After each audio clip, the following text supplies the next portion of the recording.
Bien, muchachos, durante todo el año escolar, e incluso para los que escucharon el podcast anterior, ya hemos tocado el tema de la persecución, de cómo esta realmente influye y afecta la vida de diferentes cristianos alrededor del mundo. Incluso ya vimos cómo era la persecución en los primeros años del cristianismo. Pero, ¿cómo es la persecución actual? ¿Se mantienen los mismos estándares? ¿Las personas pueden salir y vivir su fe con tranquilidad? Bueno, en ese punto vamos a profundizar el día de hoy.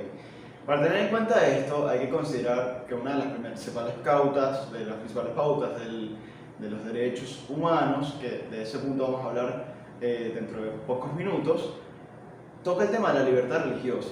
La libertad religiosa no se queda en el hecho de, yo puedo creer en lo que yo quiera, sino que va mucho más allá, de yo puedo vivir mi fe realmente. Eso es una parte importante. Al final de cuentas, no todas las personas son ateas, ni todas las personas necesitan ser creyentes, sino que yo tengo la libertad, mi capacidad de pensar, de analizar, de ver lo que me rodea y poder yo determinar qué es lo que me conviene. Bien, hay muchísimos países que incluso con la postura de la defensa de los derechos humanos siguen cayendo en temas muy complejos a la hora de representar la religión.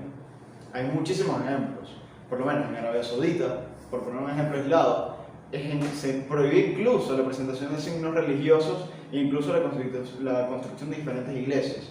Y aquí podamos discutir un pelo de, pero los estados también son libres de decretar qué se puede construir y qué no, pero ahí estás delimitando directamente la libertad religiosa de las personas. ¿Por qué yo no puedo manifestar mi fe en cualquier sitio? ¿Por qué yo no puedo incluso tener un templo en mi casa? Es mi casa. Pero vamos a ver a continuación distintos ejemplos de cómo incluso la ley afecta la vida de fe. Vamos a ver. Bien, muchachos, dentro de toda la estructura global hay diferentes leyes, principalmente las leyes de apostasía son las leyes que estipulan la persecución contra los cristianos. Y a pesar de que estas no son escritas de manera de, mira, cristiano que vea, cristiano que matas, sí están escritas de forma muy leve para asimilar un castigo directo a los mismos. De hecho, aquí tienes el mapa, tienes como una especie de leyenda. Los países en rojo, por ejemplo, está estipulado la pena de muerte, que no es una pena de muerte, eres cristiano, te matamos, sino que es una cuestión muy leve, entre palabras, pero que se presta a castigos muy graves. Por lo menos los principales tenemos a Mauritania en África y a Nigeria, a Somalia, pero ya sabemos que Somalia es literalmente un país sin ley, pero bueno, es lo que hay. Que una de sus principales leyes es la pena de muerte a los cristianos. Tenemos Afganistán, Yemen y Arabia Saudita, que esto es un ejemplo bastante grave. Arabia Saudita, a final de cuentas, es la base primordial de todo el Islam. Y uno de los principales riesgos de esto es que la mayoría de las leyes de apostasía están promulgadas por países islámicos. Y duele mucho reconocer esto. A pesar de que no todos los cristianos son perseguidos, hay ciertos sectores de la sociedad que se ven afectados por lo mismo. También tenemos prisión, que en el mapa se muestra nada más Malasia, pero estamos reconociendo que China, toda China, también se basa en temas de persecución a la fe, no nada más a los cristianos, sino también a los musulmanes. Y tenemos un punto grave, que es que la conversión de un musulmán es un crimen. Es decir, si tú eres un cristiano y te toca y tienes que hacer apostolado de alguna forma en un país musulmán, capaz tenés ciertos problemas. Si conviertes a un musulmán, lo más probable es que termines en prisión tú y el musulmán. Entre esto tenemos a Marruecos, Argelia, Libia y Siria. Y el último punto que tiene la leyenda en amarillito, que no dice nada, son países que tienen castigos leves a este punto, que su principal ejemplo es Egipto, que por su ascendencia de diferentes culturas, tienes a todos los judíos, tienes a todos los musulmanes y una comunidad muy grande de cristianos, se ve reflejada en ese punto, que los castigos son leves pero existen. Pero de estos puntos son solo los que se conocen en papel. Como ya mencioné, China ni siquiera aparece en el mapa y es uno de los países que más persecución existe. Por eso es tan común incluso ver imágenes como esta, donde hay chinos que reciben una Biblia y aparecen llorando. O sea, es la idea de que incluso en países el mero hecho de tener un artefacto, un símbolo, algo religioso, es totalmente considerado un crimen. Y eso es un ejemplo muy grave de cómo estamos actualmente con el tema de los derechos humanos, que muchos países sencillamente se ponen la mano sobre los ojos y hace que si no estuvieran viendo la realidad.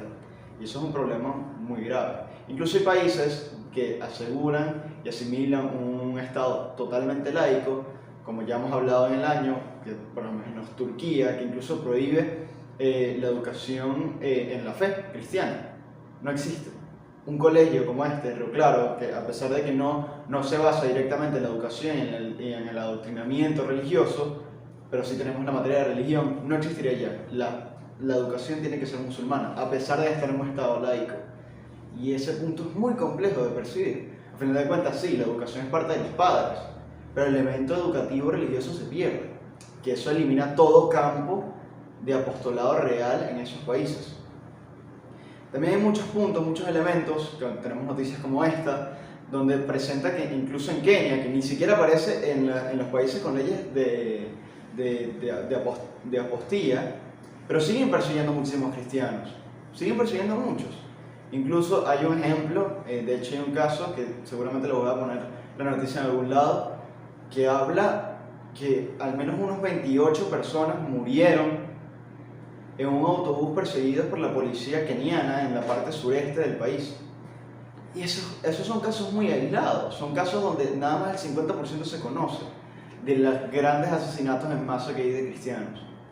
En principio se conoce que hay en promedio unos 2.893 casos, que eso son como 8 casos al día de cristianos asesinados. Eso nos puede dar noticias como incluso esta, donde en países como Pakistán, Kenia, ya mencionado, la persecución es tan constante. Y esto nos da una muy buena moraleja. Es que al final de cuentas podemos hablar mucho de derechos humanos, podemos hablar de todo esto, pero incluso nosotros pecamos, los americanos incluso. Tenemos casos como en Chile, que en el 2004 un cura fue asesinado.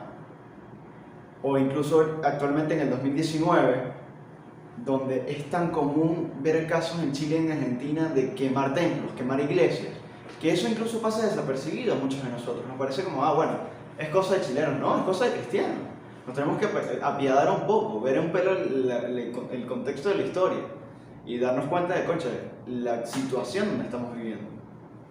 Y esto no es lanzarse una capa de héroe, pero es que incluso hasta en Venezuela hay casos de estos. Desde las elecciones de 1999 de Hugo Rafael Chávez, o sea, tenemos el gran problema de la secularización. Hay muchísimas ciudades.